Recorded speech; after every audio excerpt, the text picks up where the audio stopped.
Hi everyone, welcome to अपना college. और आज हम बात करने वाले हैं ब्लॉकचेन के बारे में।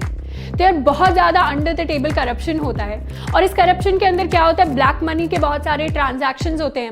अब इन सारे ट्रांजैक्शंस का रिकॉर्ड कहीं ना कहीं तो किसी ना किसी डेटाबेस में स्टोर होता होगा, पर हम उस डेटाबेस को रिलायबल क्यों नहीं मानते? पहला रीज़न क्योंकि हमारे पास उस डेटाबेस की एक्सेस नहीं होती, एंड दूसरा रीज़न उस डेटाबेस का एडमिन कभी भी जाकर डेटा को चेंज कर सकता है, तो वो रिलायबल नहीं है।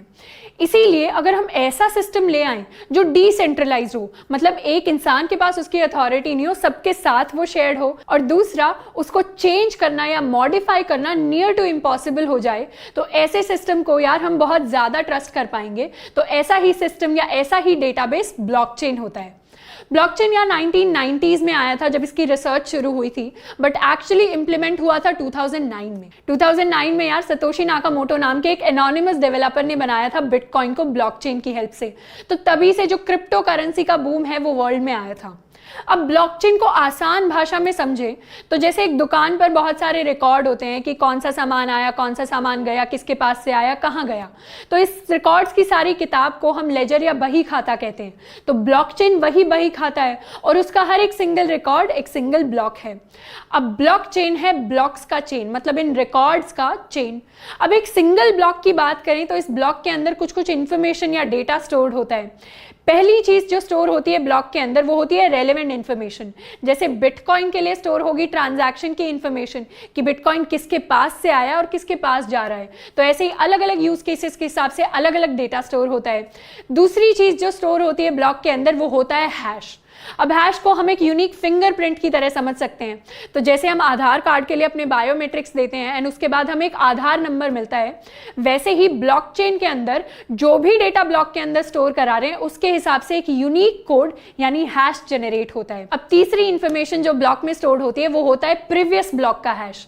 मतलब पुराने वाले जो ब्लॉक का हैश था वो अब अगले वाले ब्लॉक में भी सेव हो गया है, अब अगले वाले का उससे अगले वाले में भी सेव हो जाएगा। तो इस तरीके से ब्लॉक्स की एक चेन बन रही होती है और इस चेन के अंदर सबसे पहला ब्लॉक जो भी किसी भी प्रीवियस ब्लॉक का हैश स्टोर नहीं कर रहा उसे हम कहते हैं जेनेसिस ब्लॉक, जो सबसे पहले बनता है। तो हम एक तरह से ब्लॉक्स की हिस्ट्री ट्रैक कर पाते हैं। इसीलिए इंफॉर्मेशन को ट्रैक करना आसान हो रहा है, सारी इंफॉर्मेशन को यूनिक रखना आसान हो रहा है, उसके साथ छेड़खानी करना मुश्किल हो रहा है। इसीलिए ब्लॉकचेन इतना सिक्योर है। अब सिक्योरिटी की बहुत सारी लेयर्स इंप्लीमेंट की जाती हैं ब्लॉकचेन में। तो यार अगर ब्लॉकचेन के अंदर हम निकले किसी भी ब्लॉक का डेटा चेंज करने के लिए तो क्या होगा? पहली बात तो जैसे ही हम उसका डेटा चेंज करेंगे वैसे ही उसका हैश चेंज हो जाएगा। हैश चेंज होने का मतलब है कि उसके अगले वाले ब्लॉक में भी इररेलेवेंट इनवैलिड इंफॉर्मेशन आ गई, मतलब गलत हैश आ गया, और उससे अगले वाले में भी गलत हैश आ गया। तो इस तरीके से जहां पर भी चेन के अंदर चेंज होगा उसके आगे वाला सारा डेटा इनवैलिड हो जाएगा, गलत हो जाएगा। अब इस पर हम कह सकते हैं कि हम तो जाके जी सबका हैश चेंज कर देंगे। तो अगर आप सबका हैश चेंज करने निकलोगे तो उसके अंदर टाइम इतना ज्यादा लग रहा होगा कि हम सोच नहीं सकते। बिटकॉइन में एक ब्लॉक का हैश चेंज करने में 10 मिनट लग जाते हैं। तो अगर 1 करोड़ ब्लॉक्स हैं तो 200 साल लग रहे होंगे हमें सारे ब्लॉक्स का हैश चेंज करने में। तो यार ये टाइम वाली चीज इंप्लीमेंट होती है प्रूफ ऑफ वर्क नाम के एक कॉन्सेप्ट से। अब प्रूफ ऑफ वर्क का मतलब है कि आपको प्रूव करना पड़ेगा कि आपने कम से कम इतना यानी 10 मिनट का टाइम लगाया है उस ब्लॉकचेन में वो चेंज लाने में। और तीसरी एक एडेड लेयर ऑफ सिक्योरिटी जो इसके अंदर आ रही होती है वो ये होती है कि नेटवर्क के अंदर जितने भी लोग हैं उन सब के पास पूरे के पूरे ब्लॉकचेन की कॉपी है। मतलब अगर आप एक कॉपी के अंदर चेंज करना चाहें तो आप नहीं कर सकते। आपको क्या करना पड़ेगा, अपना ब्लॉक जो है जिसे आप चेंज करना चाहते हैं वो सबके पास शेयर करना पड़ेगा। अब सबसे एक वोट आएगा कि क्या ये ब्लॉक में जो आप चेंज कर रहे हैं वो सही है या नहीं है।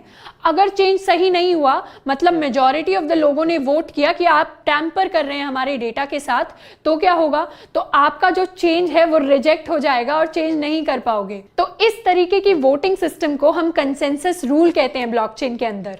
तो अगर आपको कोई भी नया डेटा ऐड करना है, नया ब्लॉक ऐड करना है, तो भी पहले आप 10 मिनट लगाकर उसको क्रिएट करोगे, उसके बाद सारे नेटवर्क में आप उसको शेयर करोगे, एंड जब मेजॉरिटी लोग बोलेंगे कि ये नया चेंज सही है तभी वो ब्लॉकचेन के अंदर ऐड कर रहा होगा। तो इस तरीके से यार अगर आपको ब्लॉकचेन को हार्म करना है तो पहले तो आपको बहुत सारा टाइम लगाना पड़ेगा हैश चेंज करने में, और दूसरा आपको more than 50% of the network को ओन करना पड़ेगा मेजॉरिटी वोट के लिए। तो यार ब्लॉकचेन बहुत सारी डोमेन्स में आजकल यूज हो रहा है। सबसे बूमिंग जो डोमेन है वो है क्रिप्टो करेंसी की डोमेन। क्रिप्टो करेंसी में अगर बिटकॉइन का एग्जांपल ले तो बिटकॉइन की वैल्यू आजकल इतनी बढ़ गई है। अब बिटकॉइन ने क्या किया है, बीच के जो बैंक्स, जो मिडिलमैन होते थे, उनको एलिमिनेट कर दिया है। पहले अगर इंडिया से यूएसए मुझे पैसा भेजना होता था तो हम यहाँ से रुपये भेजते थे, बैंक के पास वो जाता था, बैंक उसको डॉलर में कन्वर्ट करके यूएस भेज देता था और अपनी कुछ बीच में फी चार्ज कर लेता था। अब मुझे डायरेक्टली क्रिप्टो करेंसी भेजनी है तो मैं डायरेक्टली बिटकॉइन को भेज सकती हूँ एंड उसके अंदर जो फी होगी वो बहुत ज्यादा कम है as compare to banks. And जैसे gold asset to asset transfer होता है वैसे ही बिटकॉइन भी बिटकॉइन टू बिटकॉइन ट्रांसफर हो जाएगा, कोई कन्वर्जन नहीं हो रहा होगा करेंसी का।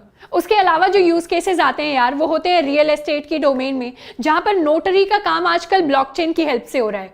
तो जो भी रियल एस्टेट के बाइंग सेलिंग के रिकॉर्ड्स हैं वो सारे ब्लॉकचेन में स्टोर हो जाते हैं और इससे हम हिस्ट्री भी ट्रैक कर सकते हैं उस पर्टिकुलर रियल एस्टेट प्रॉपर्टी की। तीसरा जो यूज केस है यार वो हॉस्पिटल मैनेजमेंट सिस्टम्स में है, जहां पेशेंट के रिकॉर्ड जो है वो स्टोर होते हैं ब्लॉकचेन के अंदर। तो डॉक्टर्स जो है रेलेवेंट इन्फॉर्मेशन को एक्सेस कर पाते हैं एंड पेशेंट्स का डेटा भी सिक्योर रहता है। तो यार हम ब्लॉकचेन्स का यूज कर सकते हैं प्रोजेक्ट्स के लिए, स्टार्टअप्स के लिए, बिजनेसेस के लिए। तो या तो हम शुरुआत से स्क्रैच से अपने लिए ब्लॉकचेन इंप्लीमेंट कर सकते हैं किसी लैंग्वेज को यूज करके, या फिर ऐसी ब्लॉकचेन्स एग्जिस्ट करती हैं जिनका हम यूज कर सकते हैं कोड की हेल्प से। तो इन ब्लॉकचेन्स के अंदर स्मार्ट कॉन्ट्रैक्ट नाम की चीज होती है। स्मार्ट कॉन्ट्रैक्ट्स को हम रियल कॉन्ट्रैक्ट्स की तरह समझ सकते हैं, बस वो पूरा का पूरा कन्वर्ट होकर डिजिटल फॉर्म में आ गया है।